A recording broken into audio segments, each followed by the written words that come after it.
마태복음 17장 9절에서 13절 말씀입니다. 그들이 산에서 내려올 때에 예수께서 명하여 이르시되 인자가 죽은 자 가운데서 살아나기 전에는 본 것을 아무에게도 이르지 말라 하시니 제자들이 물어 이르되 그러면 어찌하여 서기관들이 엘리야가 먼저 와야 하리라 하나이까? 예수께서 대답하여 이르시되 엘리야가 과연 먼저 와서 모든 일을 회복하리라. 내가 너희에게 말하노니 엘리야가 이미 왔으되 사람들이 알지 못하고 임의로 대우하였도다. 인자도 이와 같이 그들에게 고난을 받으리라 하시니 그제서야 제자들이 예수께서 말씀하신 것이 침례 요한인 줄을 깨달으니라. 아멘. 마태복음 강의 105회차입니다. 마태복음 17장 9절부터 13절의 말씀을 가지고 간음자, 영어로는 건사이트라고 하죠. 간음자라는 제목으로 함께 나누기를 원합니다. 부제목은 모든 일을 회복하리라입니다. 남자들은 모이면은, 한국에서는 남자들이 모이면 어딜 가나 군대 얘기가 빠지지 않습니다. 그죠? 예. 오늘 우리 교회에서는 두 분의 공군, 또, 우리 강호찬 집사님 미군 공군을 근무하셨고 제대하셨는데요. 군대 가면 가장 군기가 센 곳이 어딘지 아시나요? 가장 군기가 센 곳이 어딘가 하면 사격장입니다. 그렇죠?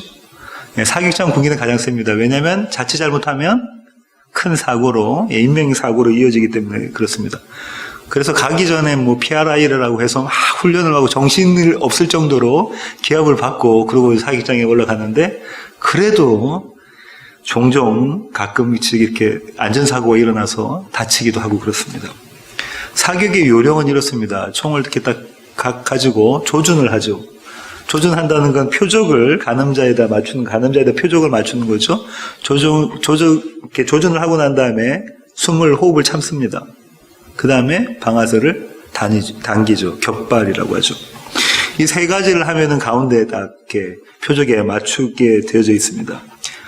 모든 순서들이 다 중요하겠지만 제가 생각했을 때는 이 조준이 가장 중요하지 않을까, 사격에 있어서는 조준이 가장 중요하지 않을까 이렇게 생각을 합니다.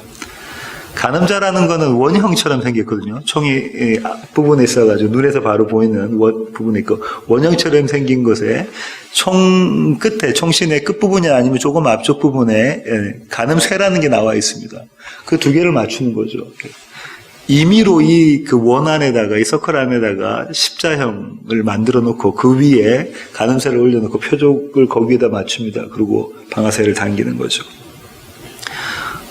저격수들이 쓰는 거는 이게 눈금까지 다 나와 있는 망원 렌즈를 이용하는 거지 않습니까? 예. 제대로만 간음자에다 표적을 맞추기만 하면, 총알이 그 표적을 이렇게 뚫고 지나가게 되는 거죠. 명중하게 되어져 있습니다. 오늘 설교는 이 간음자에 관한 소재를 가지고 설교를 하려고 합니다. 조금 전에 읽으셨던 그 본문을 보시면 17장 9절에 이렇게 시작하지 않습니까? 그들이 산에서 내려올 때에 라고 시작합니다. 우리는 이게 성경을 읽다 보면 그냥 무심코 흘려가는 그런 구절들이 많잖아요. 이 구절이 의미하는 바가 있습니다. 이 구절 바로 앞에 있는 부분이 어느 산에서 지금 내려온 거죠? 이른바 우리가 소위 이야기하는 변화산이라는 곳에 그들이 예수님과 내려옵니다. 그들이라고 하면 그 세 제자인 거죠. 세 제자가, 베드로를 비롯한 세 제자가 거기서 내려오는 거죠.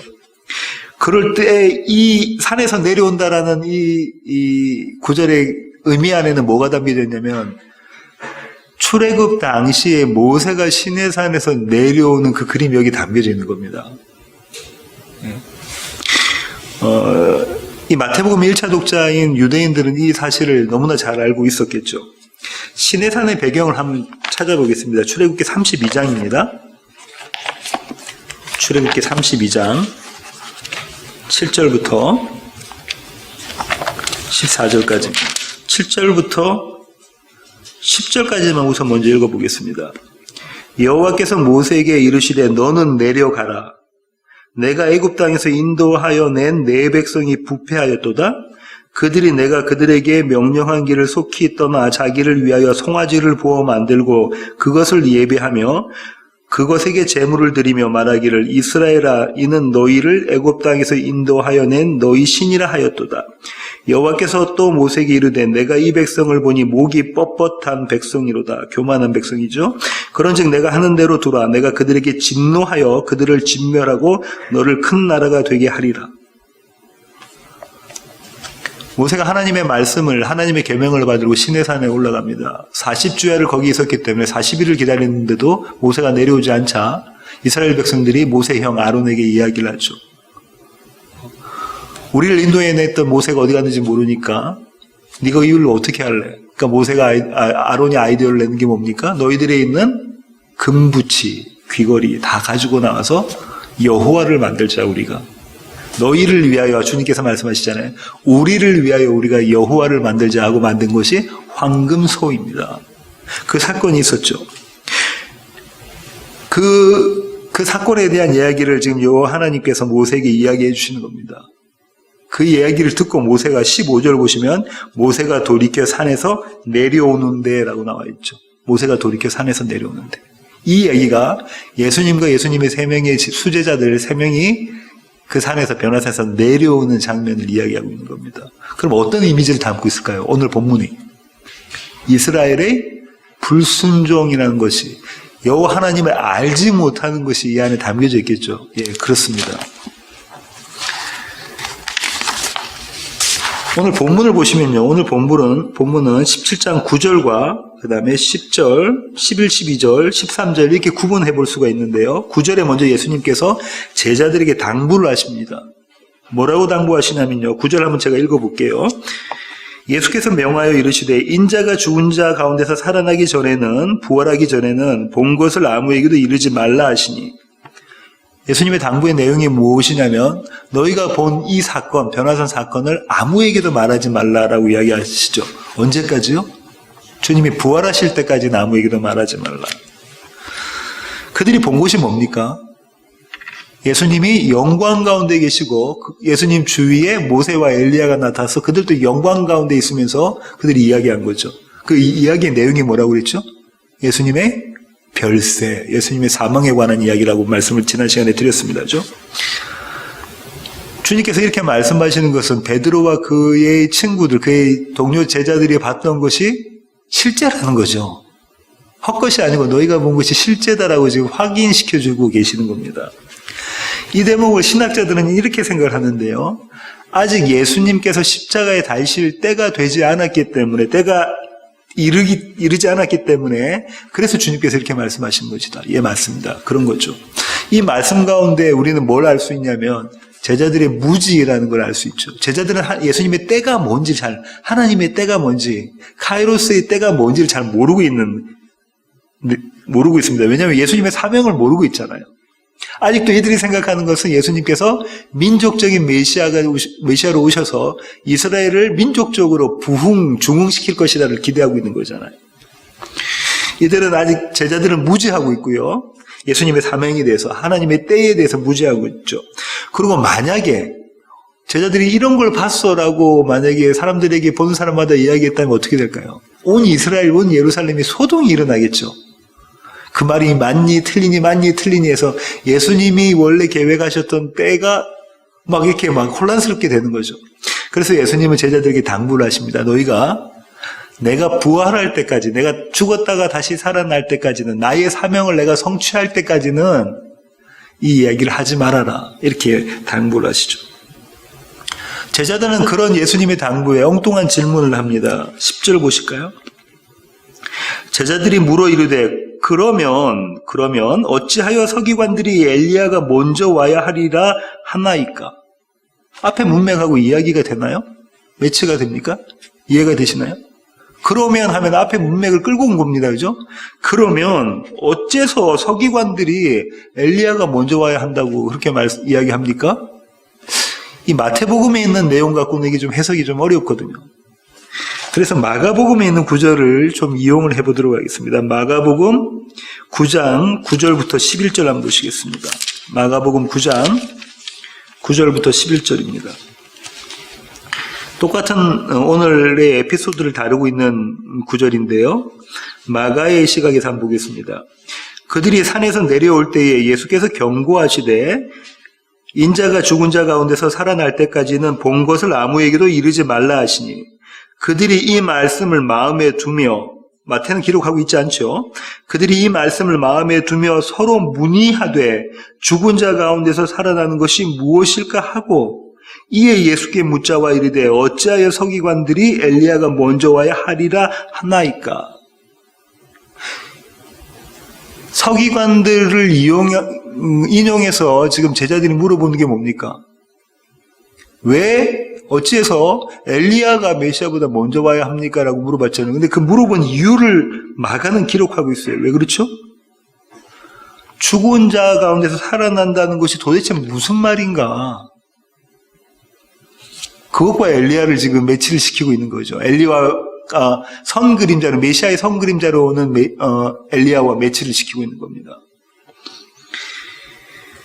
죽은 자 가운데서 살아난다는 부활은 당시에 이스라엘의 지도자였던 두 그룹이 다르게 생각했었어요. 바리새파 사람들, 서기관들이 속해져 있는 바리새파 사람들은 예수님의 사람들의 부활, 이스라엘의 부활을 믿었죠. 사람들의 부활을 믿었고요. 반대로 제사장 그룹으로 되어져 있는 사두개파 사람들은 부활을 믿지 않았습니다. 전혀 다른 해석을 하고 있었던 거죠. 왜냐하면 구약이 부활에 대한 언급이 별로 많이 있지 않습니다. 그럼 주님께서 말씀하시는 이 부활이라는 것은 도대체 죽었다 다시 살아나는 것은 무엇일까라고 이 제자들은 궁금할 수밖에 없었겠죠. 바리새파 사람들은 어떻게 이야기했냐면요. 이렇게 이야기했거든요. 메시아가 오기 전에는 반드시 엘리야가 온다. 왜? 말라기 마지막 선지서인 말라기의 마지막 장에 그걸 예언하고 있거든요. 말라기서 4장으로 가시겠습니다. 말라기서 4장 5절부터 6절 한번 보실까요?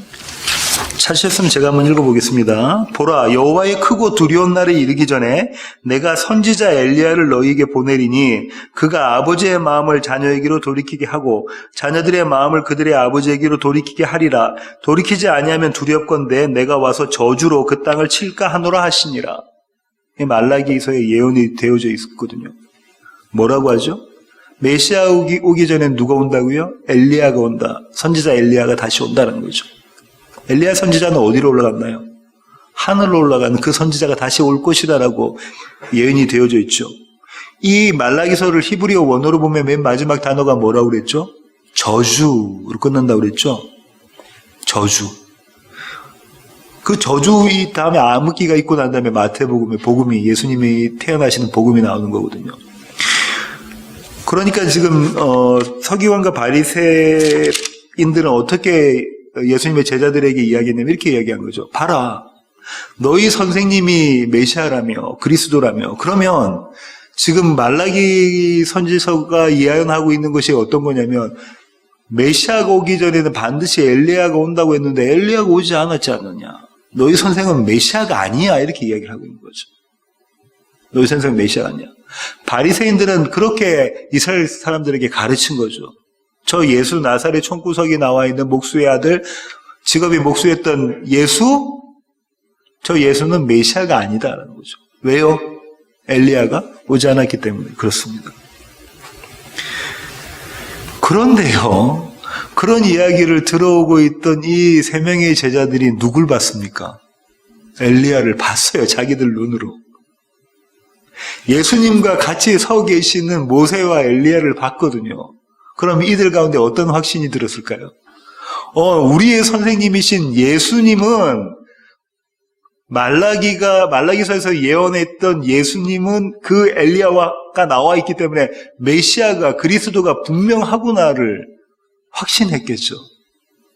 그런데 왜 그분이 죽어야 하지? 이들의 의문은 이건 겁니다. 왜 예수님은 죽으신다고 하시지? 그리고 다시 살아난다는 것은 또 무슨 말이지? 엘리야가 오면, 메시아 앞에 엘리야가 오면 그 엘리야가 이스라엘을 하나님께로 돌이키게 만들어서 메시아가 오는 것을 준비시키는, 그죠? 마중 나가서 그렇게 준비시키는, 하나님의 아들이 왕이 오시는 것을 준비시키는 그 모든 것을 엘리야가 한다고 하셨는데 그러면은 우리의 스승인 예수님이 메시아인데 왜 죽으셔야 되느냐? 그들로서는 이해할 수가 없는 겁니다. 왕으로 오신 분이, 메시아로 오신 분이 왜 죽으셔야 되지? 이런 궁금증을 가지고 죽고 산다는 게 도대체 부활이라는 게, 사망과 부활이라는 게 뭐지? 그러면서 이런 질문을 한 겁니다. 바리새인들은, 서기관들은 메시아가 오시기 전에 엘리야가 온다고 이야기했는데, 우리가 엘리야를 봤는데요, 주님, 이게 도대체 무슨 말입니까? 왜 죽으신다는 말입니까? 하고 예수님을 붙잡는 거죠.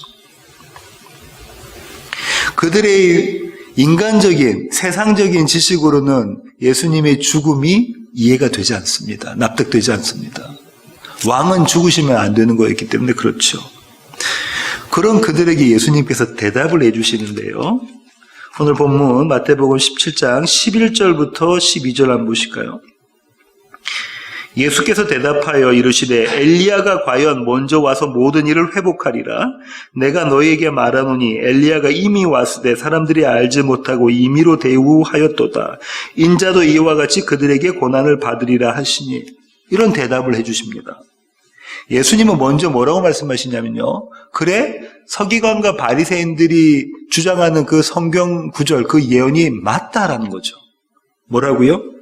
그들의 주장처럼 엘리야가 나 앞에, 메시아 앞에 먼저 올 것이고, 그렇게 되면 모든 일을 회복할 것이다 라고 말라기서의 예언을 긍정하시죠.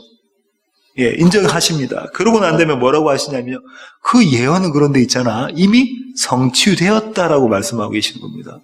뭐라고요? 그런데 엘리야는 이미 왔다라고 말씀하고 계시는 거예요. 그런데 엘리야는 이미 왔어. 누가복음 1장 13절부터 17절 가보시겠습니다. 누가복음 1장 13절부터 17절. 찾으셨으면 제가 한번 읽어보겠습니다. 천사가 그에게 이르되 사가라야 무서워하지 말라. 너의 간구함이 들린지라. 내 아내 엘리사벳이 내게 아들을 낳아주리니 그 이름을 요한이라 하라. 너도 기뻐하고 즐거워할 것이요 많은 사람도 그의 태어남을 기뻐하리니 이는 그가 주 앞에 큰 자가 되며 포도주나 독한 술을 마시지 아니하며 모태로부터 성령의 충만함을 받아 이스라엘 자손을 주 곧 그들의 하나님께로 많이 돌아오게 하겠습니다. 그가 또 엘리야의 심령과 능력으로 주 앞에 먼저 와서 아버지의 마음을 자식에게 거스르는 자를 의인의 슬기에 돌아오게 하고 주를 위하여 세운 백성을 준비하리라. 이 예언서가 아까 우리가 읽었던 말라기서 4장에 있던 예언의 구절이잖아요. 요한의 아버지 스가랴 제사장이 이 얘기를 듣습니다. 그렇죠? 듣습니다. 주님도, 예수님도 그분의 제자들에게 뭐라고 말씀하셨냐면 침례 요한이 엘리야다라고 말씀하셨어요. 마태복음 11장 14절. 마태복음 11장 14절 한번 보실까요? 13절부터 보시겠습니다. 모든 선지자와 율법이 예언한 것은 요한까지니 만일 너희가 즐겨 받을진대 오리라 한 엘리야가 곧 이 사람이니라. 주님께서 말씀하셨죠. 말라기서에서 이야기되어져 있는 오리라 한 그 엘리야가 바로 침례 요한이다 라고 말씀을 하시는 겁니다. 그가 이미 왔어. 그가 당연히 와야 되죠. 예수님의 메시아라면 그가 당연히 왔죠. 와야 됩니다. 그런데 그들은, 이스라엘 사람들은, 서기관과 바리새인들은, 제사장들은 그 엘리야를 알아보지 못했다라고 이야기하고 계십니다. 그들은 알아보지 못했어. 왜 그랬냐면요, 이들이 생각하는 엘리야는 엘리야의 이름으로 오는 거죠. 하늘로부터 내려온 엘리야입니다. 하늘로 올라갔던 그 엘리야가 하늘로부터 내려오는 그 엘리야를 기대했었는데, 이건 생판 다른 이름의 요한이라는 사람이 나타난 거죠. 그러니 그를 알아볼 수가 없었던 겁니다. 그래서 그에게 어떻게 그를 대접했냐면요, 임의로 대우했다고 그러죠. 그게 뭡니까? 마가복음에서 뭐라고 번역되어 있냐면 함부로 대우했다라고 되어 있거든요. 함부로 그를 대했다. 영어 성경이나 원어를 보면 이런 겁니다. 그들의 바람대로, 그들의 원함대로 침례 요한을 대우했다는 거예요. 그들이 생각하는 대로, 그들이 원하는 대로, 그들이 바라는 대로 침례 요한을 대우했다라는 겁니다. 그들이 그렇게 대우하는 모습을 한번 볼까요? 누가복음 19장 42절 한번 보시겠습니다. 예수님께서 예루살렘 성을 보시고 우시면서 말씀하시는 건데요. 41절부터 보실게요. 가까이 오사 성을 보시고 우시며 이르시되 너도 오늘 평화에 관한 일을 알았더라면 좋을 뻔하였거니와 지금 내 눈에 숨겨졌도다. 이스라엘은 그 예루살렘 성은 이스라엘을 이야기하는 거죠. 이스라엘 얘기하면서 뭐라고 하면 옛 예루살렘 성전을 이야기하고 있는 겁니다. 뭐라고 말씀하시는 거죠? 네가 평화의 샬롬에 대해서 회복에 대해서 알았더라면 좋았을 텐데 지금 네가 그걸 보고 있지 못하네 이렇게 얘기하고 계십니다. 한 군데 더 찾아볼까요? 고린도전서 2장 8절입니다. 찾으셨으면 제가 한번 읽어보겠습니다. 이 지혜는 이 세대의 통치자들이 한 사람도 알지 못하였나니 만일 알았더라면 영광의 주를 십자가에 못 박지 아니하였으리라. 바울도 그렇게 이야기하죠. 이들이 몰랐다라는 겁니다. 예수님을 몰랐다는 거죠. 예수님을 몰라서 어떻게 했다는 거죠? 십자가에 못 박았다는 거죠. 그들의 바람대로, 그들의 원함대로, 그들의 임의대로. 예수님의 선 그림자였던 요한이, 침례 요한이 당했던 것과 똑같은 모습이다, 그죠? 그들의 임의대로. 그럼 저와 여러분의 임의가 뭐라는 이야기입니까? 저와 여러분의 바람, 원함이 뭐라는 거죠? 우리의 바람과 원함대로 침례 요한과 예수님을 대우하면 우리는 어떻게 한다고요? 반드시 그분을 죽인다라는 겁니다. 살해한다는 거죠. 십자가에 매단다는 겁니다. 이 엘리야는 고난을 받았다. 그렇게 해서 그는 그의 사명을 완수했어. 인자도 이 엘리야처럼 성 그림자인 이 엘리야처럼 고난을 받을 것이다 이렇게 이야기하고 계시죠. 이사야 53장 2절부터 6절 보실까요? 이사야. 그는 주 앞에서 자라나기를 연한 순 같고 마른 땅에서 나온 뿌리 같아서 고운 모양도 없고 풍채도 없은즉 우리가 보기에 흠모할 만한 아름다운 것이 없도다. 우리가 우리의 눈으로 볼 때는 뭐 하나 매력적인 부분이 없다라는 거예요. 누가요? 예수님이 그렇다는 거죠. 뭐 하나 우리가 마음에 드는 게 없다는 겁니다. 우리의 원함, 우리의 바람이면 그를 죽여야 되는 거예요. 우리가 원하는 것이 없는 거예요. 그는 멸시를 받았다 사람들에게 버림받았으며 강고를 많이 겪었으며 질고를 아는 자라. 마치 사람들이 그에게서 얼굴을 가리는 것 같이 멸시를 당하였고 우리도 그를 귀히 여기지 아니하였도다. 그는 실로 우리의 질고를 지고 우리의 슬픔을 당하였거늘 우리는 생각하기를 그는 징벌을 받아 하나님께 맞으며 고난을 당한다 하였노라. 그가 찔림은 우리의 허물 때문이요 그가 상함은 우리의 죄악 때문이라. 그가 징계를 받음으로 우리는 평화를 누리고 그가 채찍에 맞음으로 우리는 나음을 받았도다. 우리는 다 양 같아서 그릇 행하여 각기 제 길로 갔거늘 여호와께서는 우리 모두의 죄악을 그에게 담당시켰도다. 저와 여러분이 너무나 잘 아는 구절이죠. 우리는 그런 어린 양이라는 거죠. 우리의 원함대로는 예수님을 십자가에 못 박는다고요. 왜요? 그분에게는 매력이라고는 눈 씻고 찾아봐도 없다는 거예요. 예수가 매력적으로 보이지 않습니다. 그죠? 우리 인간의 눈으로는 예수는 매력적으로 보이지가 않아요. 매력적으로 보이면 그거는 우리가 알고 있는 예수가 아니고 출애굽기에 나온 시내산 아래에 있는 황금소죠. 황금소가 아니라는 거예요. 그래서 그들은 그들의 원함대로 예수를 못 박아 죽였고 그들의 원함대로 침례 요한을 죽여버린 거죠. 그 다음에 또 같은 이사야 53장에 10절부터 12절 보실까요? 회복에 대해서 이야기하고 계신데요. 여호와께서 그에게 상함을 받게 하시기를 원하사 질고를 당하게 하셨은즉 그의 영혼을 속건제물로 희생제물로 드리기에 이르면 그가 씨를 보게 되며 그의 날은 길 것이요 또 그의 손으로 여호와께서 기뻐하시는 뜻을 성취하리로다. 그가 자기 영혼에 수고한 것을 보고 만족하게 여길 것이라. 나의 의로운 종이 자기 지식으로 많은 사람을 의롭게 하며 또 그들의 죄악을 친히 담당하리로다. 그러므로 내가 그에게 존귀한 자와 함께 몫을 받게 하며 강한 자와 함께 탈주한 것을 나누게 하리니 이는 그가 자기 영혼을 버려 사망에 이르게 하며 범죄자 중 하나로 헤아림을 받았음이니라. 그러나 그가 많은 사람의 죄를 담당하며 범죄자를 위하여 기도하였느니라. 누가요? 예수님이 그러셨다는 거죠. 지금 뭐라고 하시냐면 예수님이 희생제물로 속건제물로 저와 여러분을 대신해서 십자가 달려 죽으시는데 그 일로 말미암아 씨를 남기셨다는 거예요. 본인이 씨잖아요. 예수 그리스도가 씨인데 그 씨를 그분의 제자들에게 남기셨다는 거예요. 그 얘기는 그분의 영이 우리와 함께 하신다라는 거죠. 그렇게 구원시킬 것이야. 이 얘기를 지금 하고 계시는 겁니다. 이게 회복이야.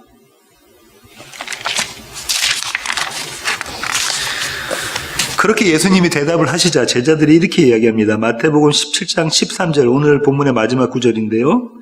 그제서야 제자들이 예수께서 말씀하신 것이 침례 요한인 줄을 깨달으니라. 그들이 변화산에서 봤던 그 엘리야가 아니라 다시 올 엘리야는 이미 죽어버린 그 침례 요한이구나 이렇게 깨달은 거죠. 이 이야기를 들었던 세 명의 제자들이요. 이 세 명의 제자들이 예수님이 말씀하셨던 회복의 의미를 깨달았을까요? 주님께서는 지금 쭉 말씀하시는데 이사야에서 있는 말씀까지 다 와서 함축적으로 쫙 쏟아내시는데 이 말씀을 듣고 세 명의 제자들이 그들은 내노라 하는 제자들이잖아요. 12제자들 중에 그 세 명의 제자들이 예수님의 말씀하셨던 회복의 의미를 깨달았을까요? 저는 부정적으로 생각합니다. 아니요, 그들은 깨닫지 못했을 거라고 생각하는데요. 마태복음 26장 33절 보실까요? 마태복음 26장 33절입니다.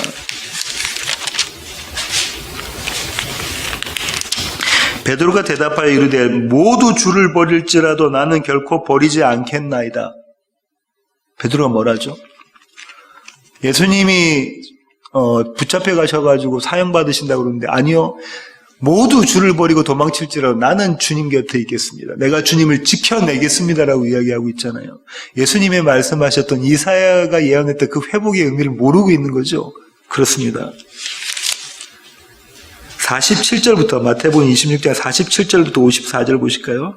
말씀하실 때에 12 중에 하나인 유다가 왔는데 대제사장들과 백성의 장로들에게서 파송된 큰 무리가 칼과 몽치를 가지고 그와 함께 하였더라.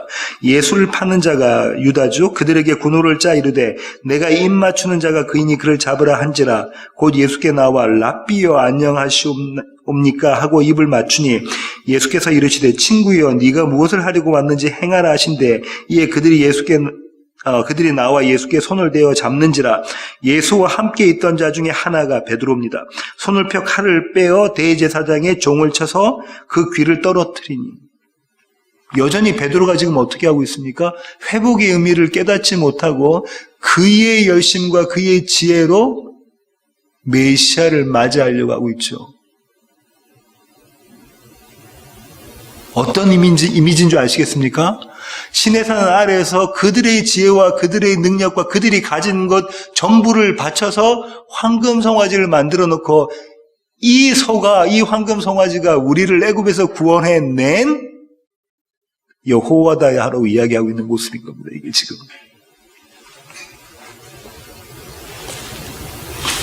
회복이라는 단어를요, 국어사전에서 찾으면 이런 의미를 갖고 있습니다.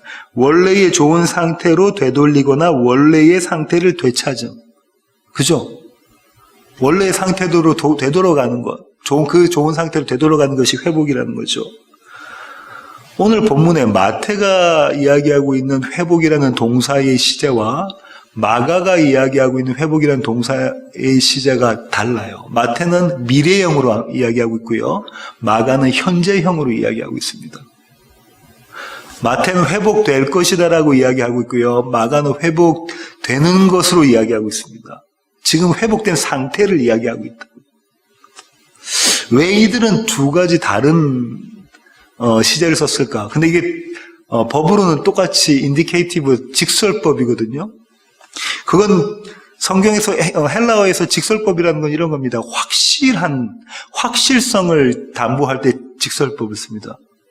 이게 회복이 확실한 거라는 거죠. 확실한 사건, 확실한 상태라는 거죠. 근데 이 두 제자가 다른 시제를 사용하고 있어요. 전 이런 의문이 들었습니다.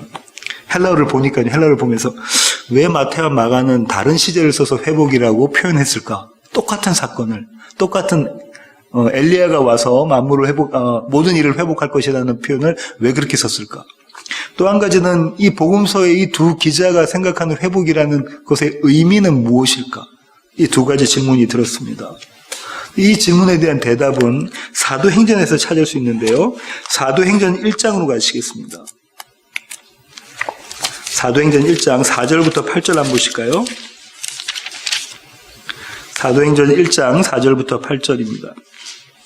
사도와 함께 모이사 그들에게 분부하여 이르시되 예루살렘을 떠나지 말고 내게서 들은 바 아버지께서 약속하신 것을 기다리라. 요한은 물로 침례를 베풀었으나 너희는 몇 날이 못되어 성령으로 침례를 받으리라 하셨느니라.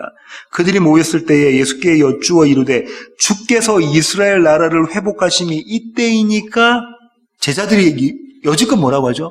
예수님이 지금 부활하셨어요. 십자가에 달려서 죽으시고 사흘 만에 부활하시고 그들에게 나타나셨어요. 40일 같이 계시고 이제 하늘로 승천하시는 장면이거든요. 그때의 제자들이 예수님께 뭐라고 묻죠? 그 회복이 할 때가 이때입니까? 성령이 오시면, 하나님께서 보내주시는 보혜사 성령이 오시면 그때 우리 민족 이스라엘이 회복되겠습니까? 라고 아직까지 그렇게 묻고 있다고요. 주님께서 뭐라고 말씀하시면 이렇게 말씀하시죠. 이르시되 때와 시기는 아버지께서 자기의 권한에 두셨으니 너희가 알 바 아니요 오직 성령이 너희에게 임하시면 너희가 권능을 받고 예루살렘과 온 유대와 사마리아와 땅끝까지 이르러 내 증인이 되리라 하시니라. 이 말씀을 마치시고 그들이 보는데 올려져 가시니 구름이 그를 가리어 보이지 않게 하더라. 올라가실 때에 제자들이 자세히 하늘을 쳐다보고 있는데 흰옷 입은 두 사람이 그들 곁에 서서 이르되 갈릴리 사람들아 어찌하여 서서 하늘을 쳐다보느냐. 너희 가운데서 하늘로 올려지신 이 예수는 하늘로 가심을 본 그대로 오시리라 하였느니라. 예수님이 승천하시죠. 너희가 알고 있는 그때 너희가 알고 있는 그 회복 그거 아니거든 라고 제자들에게 다시 한번 가르쳐 주시면서 하늘로 올라가십니다. 그들이 물구멍이 하늘을 쳐다보며 올라가시는 주님을, 그들의 선생님 주님을 보고 있죠. 그 장면이 있을 때 흰옷 입은 두 사람이 나타나죠. 이 흰옷 입은 두 사람은 천사죠. 근데 이게 어떤 그림을 담고 있죠? 변화산 사건을 그대로 끌고 오고 있습니다. 이 두 사람이 모세와 엘리야로 대표되는 교회라는 거죠. 이 두 사람과 같이 있는 그 자리에 있는 사람들이 교회라는 거예요. 오순절 성령이 임하시면 너희가 교회 나의 신부가 될 것이다. 나의 몸이 될 것이다 라고 이야기하고 있는 그런 장면인 거죠. 이게 회복이라는 겁니다. 2장 4절, 사도행전 2장 4절. 그들이 다 성령의 충만함을 받고 성령이 말하게 하심을 따라 다른 언어들로 말하기를 시작하니라. 이들이 성령을 받게 됩니다. 주님께서 약속하셨던 그 성령을 받게 되지요. 2장 14절. 베드로가 11사도와 함께 서서 소리를 높여 이르되 유대인들과 예루살렘에 사는 모든 사람들아 이 일을 너희로 알게 할 것이니 내 말에 귀를 기울이라. 방금 오순절 성령 받기 전까지 예수님의 승천을 바라보고 있던 제자들이 알고 있었던 회복의 내용이 아닙니다. 이제 베드로가 선포하는 설교는 성령을 통해서 구약 39권에서 예언되어져 있는 이 회복이야 라고 선포를 하고 있는 거죠. 하나님의 영, 그리스도의 영이 계시니까 씨가 그들에게 들어가니 이것이 회복이라고 이제 선포를 하고 있습니다. 그죠?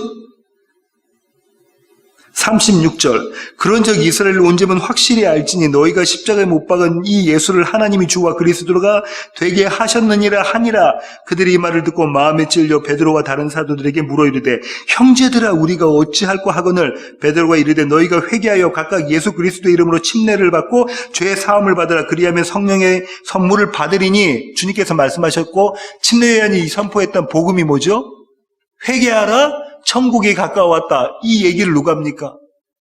베드로가 성령을 받으니까 회개하라 천국이 왔다라고 이야기를 하죠. 그들이 회개합니다.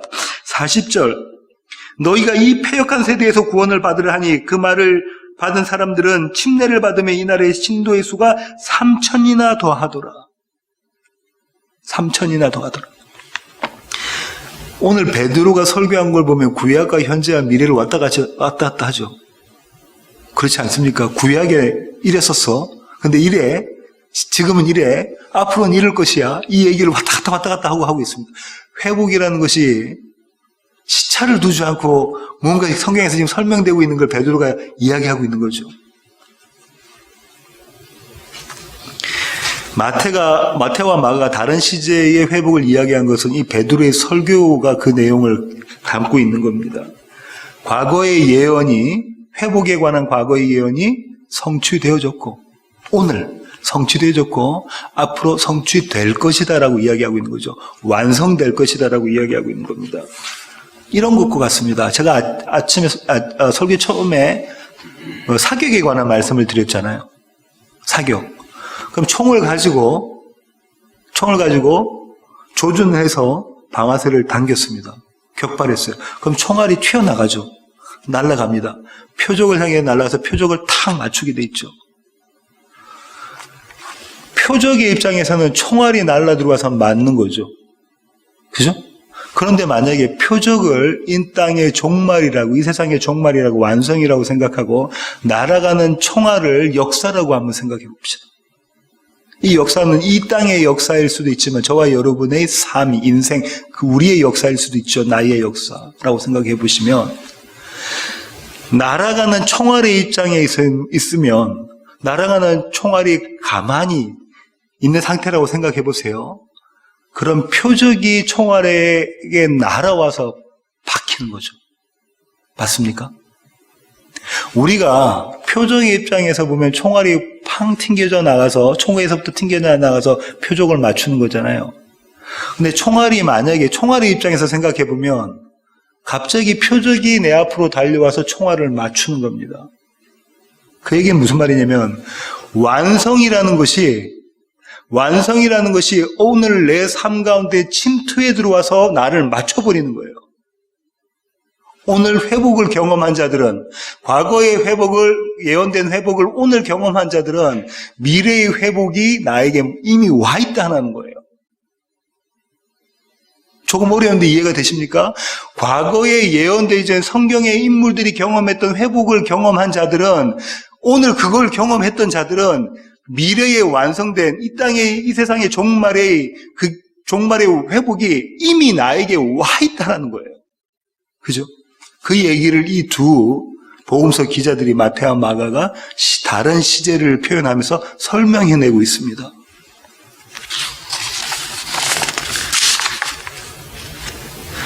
메시아를 통한 구원, 그것이 이스라엘의 회복이죠. 아까 제가 말씀드렸습니다. 회복은 원래의 상태대로 되돌아가는 것입니다. 원래의 좋은 상태대로 되돌아가는 것. 다시 말하면 이런 거죠. 하나님이 작정하시고 하나님이 계획하시고 하나님이 약속하셨던 그 상태대로 되돌아가는 것이 회복입니다. 그렇죠?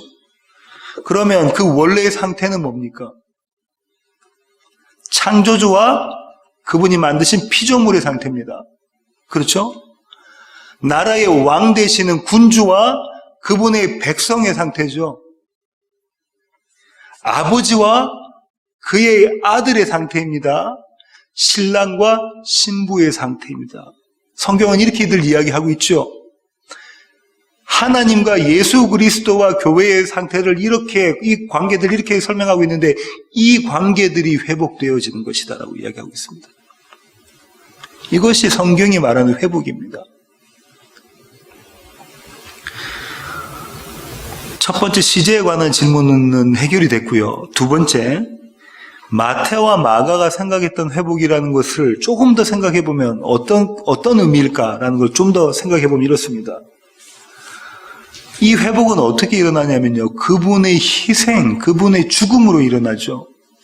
아까 이사야서 53장에서 봤습니다. 그죠? 속건제물로, 희생제물로 드려지는 예수 그리스도를 희생제물로 드려서 회복시키시는 것을 보았죠. 한 군데 더 볼까요? 출애굽기 32장입니다.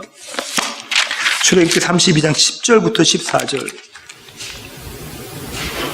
그런즉 내가 하는 대로 두라. 내가 그들에게 진노하여 그들을 진멸하고 너를 큰 나라가 되게 하리라. 그들에게 뭐 한다고 그러죠? 진노하겠다. 그들을 심판하겠다. 그들을 저주하겠다.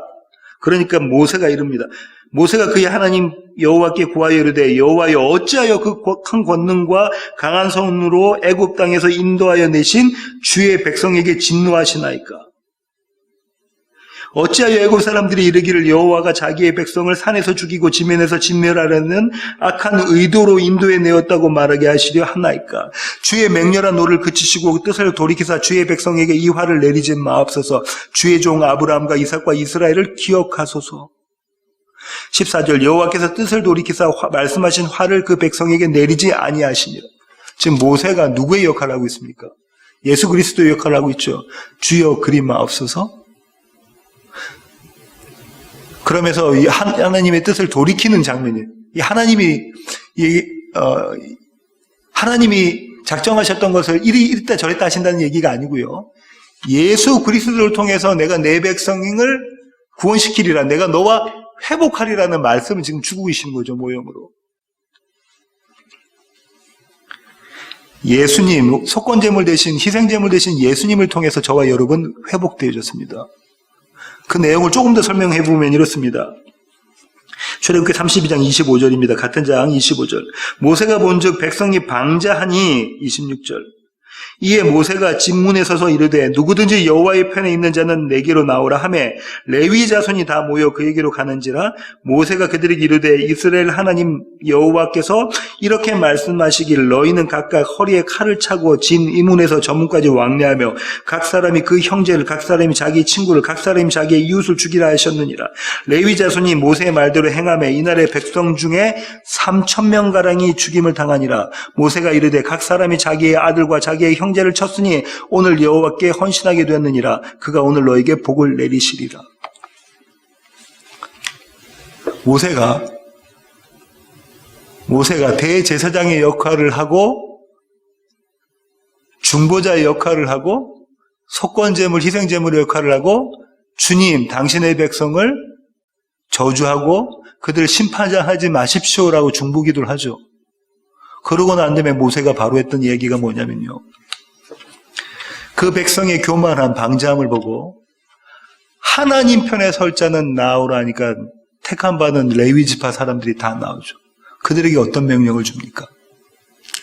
너희 형제, 너희 부모, 너희 이웃을 너희가 옆에 허리에 차고 있는 칼을 끄집어내서 그들을 다 찔러 죽여라 합니다. 태양아, 찔러 죽이래. 아버지를, 동생을, 목사님을 찔러 죽여. 너무 잔인한 하나님의 모습이죠. 그렇게 찔러 죽였습니다. 몇 명을요? 3,000명을. 자기 형제를 찔러 죽입니다. 그때 모세가 그들에게 뭐라고 말하냐면 너희가 하나님 앞에 헌신했다라고 이야기하죠. 그러니 너희가 복을 받을 것이다. 너무 잔인한 하나님이시죠? 너무 잔인한 하나님이시죠? 이 이야기가 담고 있는 게 뭐냐면 모세를 씨로 한 레위 지파 사람들이 예수를 씨로 받은 교회가 누굴 찔러 죽이는 겁니까? 자기를 찔러 죽이는 겁니다. 그죠? 하나님의 말씀으로 자기를 찔러 죽입니다. 나의 왕됨, 나의 교만을 찔러 죽여서 나는 없어지고 그 자리에 시 대신 예수 그리스도가 열매를 맺게 만들어내는 것, 이 그림이 그려져 있잖아요. 이것이 회복이다라고 이야기하고 있는 겁니다. 그분과 연합해서 그분이 십자가에 돌아가신 것처럼 우리는 죽고 십자가에서 예수 그리스도가 사시는 것, 이것이 회복이다라는 거예요. 하나님은 이 회복을 위해서 우리에게 간음자를 주셨어요. 총의 간음자의 역할이 뭐라고 그랬죠? 표적을 맞추는 거잖아요. 표적 외에는 다른 것은 보이지 않게 하는 것이 간음자의 역할입니다. 이걸 보면요, 옆에 게 안 보여요. 내가 명중하고자 하는, 내가 마치고자 목표하고 있는 표적만 보이게 되어져 있잖아요. 주위에 다른 것은 보이지 않고 표적만 보이게 만드는 것이 간음자의 역할인데 그 역할을 하나님의 말씀이 하십니다. 구원이라는 건 이것이고 회복이라는 것은 이것이고 성경이 가리키고 있는 예수 그리스도는 이분이야를 가리키는 간언자 역할을 말씀이 하고 계신다고요. 말씀이.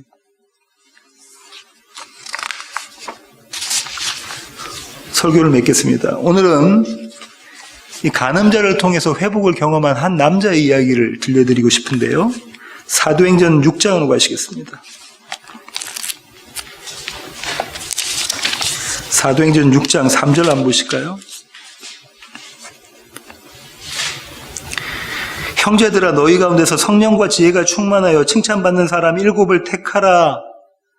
초대교회의 7 집사를 선택하는 장면이 나옵니다. 그죠? 어떤 사람들 중에서 택하라고 하죠? 성령과 지혜가 충만한 사람, 하나님의 말씀을 분별할 수 있는 사람, 하나님의 간음자를 가진 사람, 그 간음자로 세상은 보지 않고 하나님의 말씀, 하나님의 약속, 하나님의 언약, 하나님의 작정과 하나님의 계획만 볼 수 있는 사람, 그 사람들을 택해라. 그 사람 중에 한 사람이 스데반이었습니다. 8절 스데반이 은혜와 권능이 충만하여 큰 기사와 표적을 민간에 행하니 10절 스데반이 지혜와 성령으로 말함을 그들이 능히 당하지 못하며 다 무슨 얘기하고 있냐면 이 성령, 지혜 다 무슨 얘기입니까? 하나님의 말씀을 통해서 복음을 이해하는 거잖아요. 복음을 깨달은 겁니다. 15절 공회 중에 앉은 사람들이 다 스데반을 주목하여 보니 그 얼굴이 천사의 얼굴과 같더라. 마치 변화산에서 예수님과 함께했던 두 증인 모세와 엘리야의 모습처럼 그렇게 하얀 모습, 천사의 모습, 영광 가운데 있는 모습이라는 겁니다.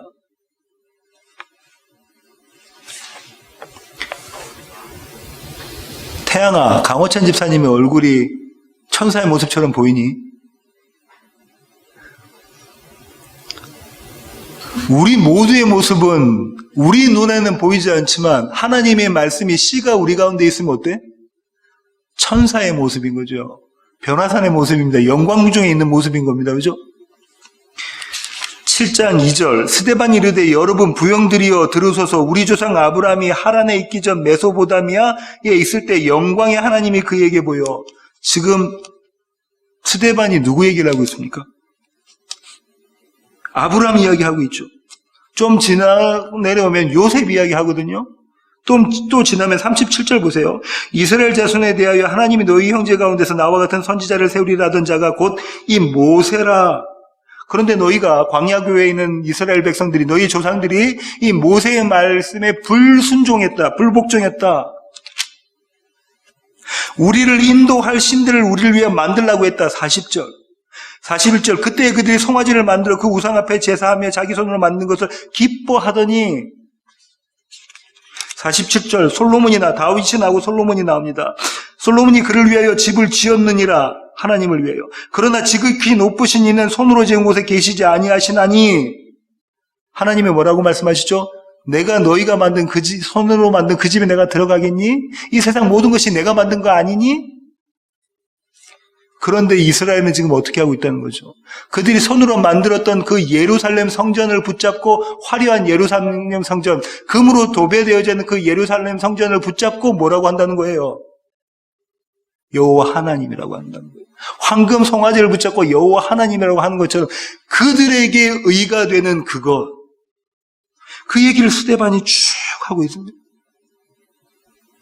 이 얘기는요, 성경에 나왔던 하나님의 백성들이 경험했던 회복의 의미를 그가 깨닫고 오늘 그 회복을 경험하는 거예요. 마치 타임머신을 타고 구약에 가서 아브라함, 이삭, 야곱, 요셉, 다윗, 솔로몬이 경험했던 것, 모세가 경험했던 것, 엘리야가 경험했던 걸 지금 자기가 오늘 경험하고 있는 겁니다. 말씀을 통해서. 그죠? 54절 그들이 이 말을 듣고 마음에 찔러 그를 향하여 이를 갈거늘 스데반이 성령 충만하여 하늘을 우러러 주목하여 하나님의 영광과 및 예수께서 하나님의 우편에 서신 것을 보고 말하되 보라 하늘이 열리고 인자가 하나님 우편에 서신 것을 보노라 하매 그들이 큰 소리를 지르며 귀를 막고 일제히 그에게 달려들어 성 밖으로 내치고 돌로 칠세. 과거의 회복을 경험했던 스데반이 그걸 어떻게 경험했냐면 오늘 경험한 거잖아요. 미래를 경험합니까? 경험합니다. 눈이 뜨여져서, 영안이 눈에 뜨여져서 누굴 보죠? 예수 그리스도를 보죠. 영광 가운데 계신 다시 이 땅에 오실 그 예수님을 바라보게 되는 거죠. 미래의 회복까지 자기가 경험하게 되는 거죠. 오늘 이 시간에 어떻게 해요? 마치 표적이 총알로 달려오는 것처럼 완성이 자기의 삶 가운데 들어옵니다. 오늘 회복을 경험한 사람들은 과거의 회복과 미래의 회복을 동시에 이 자리에서 경험하고 있다는 겁니다.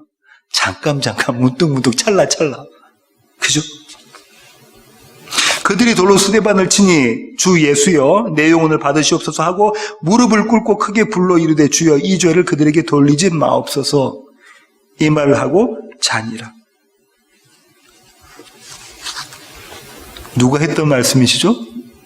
예수 그리스도가 하셨던 말씀을 씨를 가진 그 자가, 그 스데반이, 성령이 충만한 자가 말씀을 통해서 과거와 현재와 미래의 회복을 경험했던 그 자가 예수님과 같은 똑같은 발언을 합니다. 이 죄를 저에게 돌리지 마십시오. 그들은 무지합니다. 그들에겐 빛이 없습니다. 회복은 이렇게 해요. 과거 시제, 현재 시제, 미래 시제를 경험하게 합니다. 성도로 하여금, 그죠?